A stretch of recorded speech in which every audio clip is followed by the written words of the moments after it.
আজকের পরিবেশটা কত সুন্দর।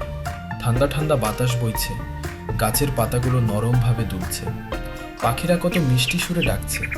এমন আবহাওয়ায় মনটা একদম শান্ত হয়ে যায়।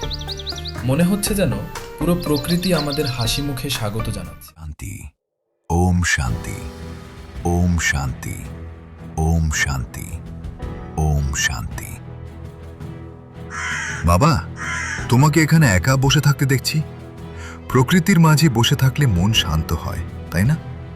কিন্তু মনে রেখো, শুধু সুন্দর বাতাস আর শান্ত পরিবেশ নয়, মানুষের জীবনে ভালো কাজ আর সৎ মনও খুব দরকার। গাছ যেমন সবাইকে ছায়া দেয়, তেমনি মানুষকেও অন্যের উপকার করতে শেখা উচিত। জীবনকে সুন্দর করতে হলে মনকে পরিষ্কার রাখতে হবে আর সবসময় সত্যের পথে চলতে হবে। বাবা, আপনার কথা শুনে আমার মনটা অনেক শান্ত হয়ে গেল। আমি আজ থেকে ভালো কাজ করব এবং সব সময় সত্যের পথে চলার চেষ্টা করব।